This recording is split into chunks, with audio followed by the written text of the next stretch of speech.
Not long ago, I was told of a story that happened, I believe I read it in a newspaper, down in Florida.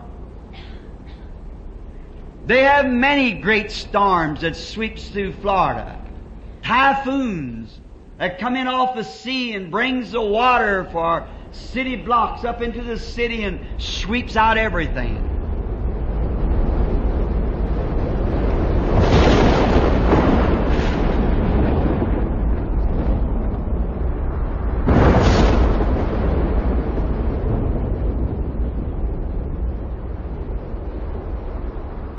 And I'm told that their weather prophets are always on the lookout for such storms, and some way through the elements that they can contact the changing of the weather and the atmosphere, that which way this weather is gathering that'll bring forth one of those storms. Because they've made it a life study, and by certain instruments and things that science has provided them. And then by calling ahead and hearing of which way the storm's coming, how much wind it's got behind him, which way other storms are coming or winds, whether it's able to combat, to shove away the storm. And these prophets of the weather in Florida are pretty accurate with their prophesying. They are set for that purpose, to warn the people. I was reading, or forget just now, I believe it was in a newspaper, of a storm a few years ago that was on its way across Florida, central Florida, and all the regions around Okeechobee was warned. I just left there about 5 weeks ago.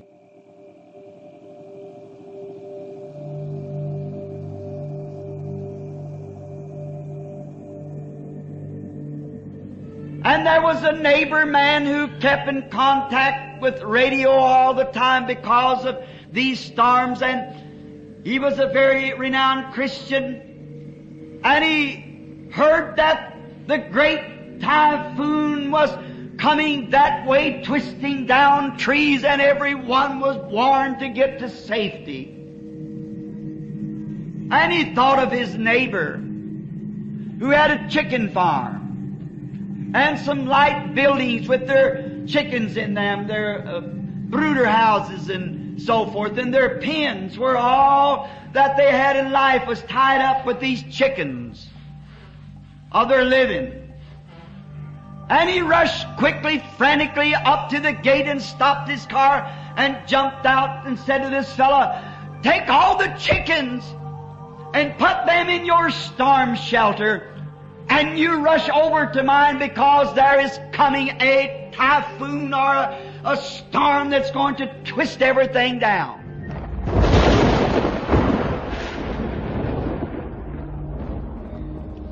And the man stood and looked him in the face and laughed at him and said, "Nonsense.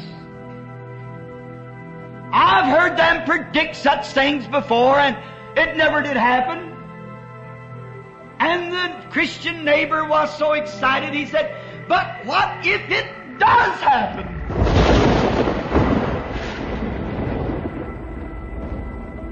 We hear remarks like that along the line. I've heard of this is going to happen, that's going to happen, but it is going to happen one of these days. And it behooves us to listen to every warning. But this man said, "I have no time for such foolishness. I raise chickens and I have no time for such." And he cried out. The neighbor said, "In the name of God," he said, "leave those chickens alone then, John, and come quickly, you and your family, if you don't want to believe it. Let your family come." And he said, "I will not have my children to be excited over a few radio warnings. My children, I have decided, will live as I live. And my wife will listen to me because I am the breadwinner of this home. And she must listen to me. I'm boss here. And I will not have my children all excited or tore up about some nonsense.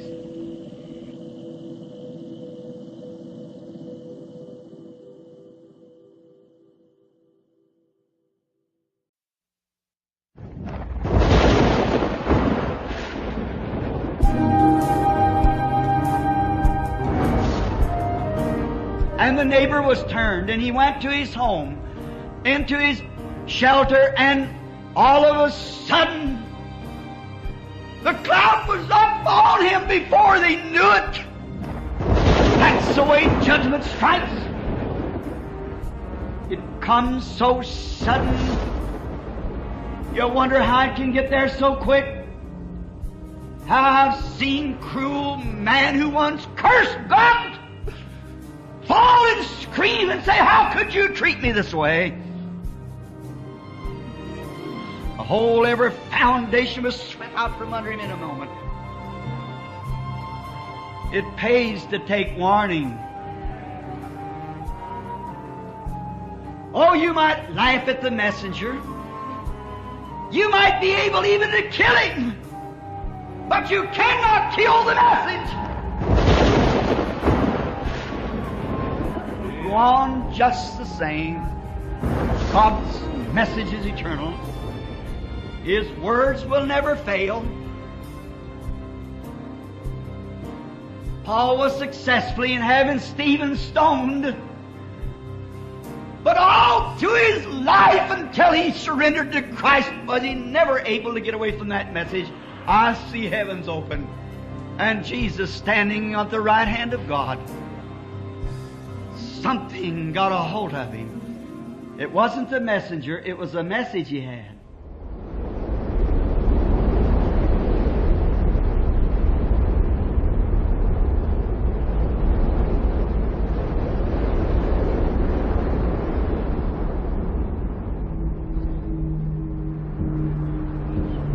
While the storm swept through the country, it caught the chicken house and the farmer, and they never found his body. And his wife frantically fighting, and they lived close to the great Okeechobee Lake, and the waters began to rise as the typhoon lifted the waters all the way from the bottom of the lake.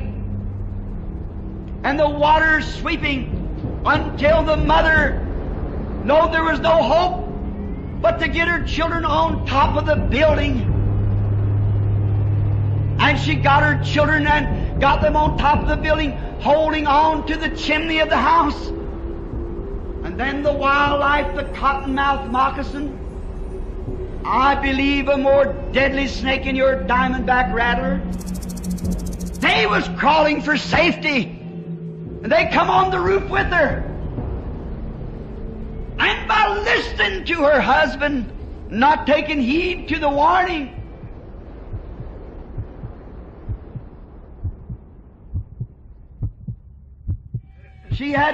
she stomped and she beat, but she had to stand and watch those vicious snakes bite her children until they died on the roof.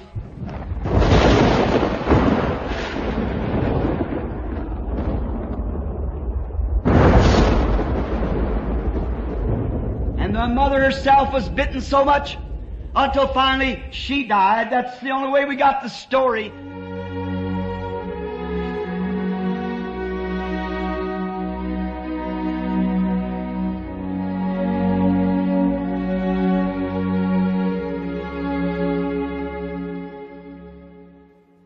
If the storm had quietened and the search parties hunting for bodies and so forth, they found her laying on top of the roof with her children laying by her side.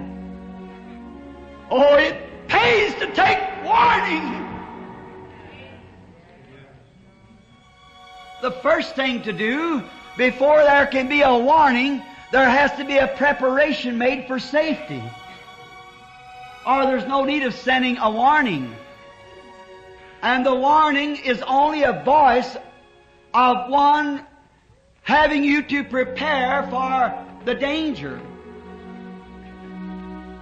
There has to be a preparation made first. And then if the preparation is made, then the warning can go forward to cause you to make your decision whether you want to listen to it or not. If you don't want to listen to it, well, that's up to you. If you do listen to it, there's safety.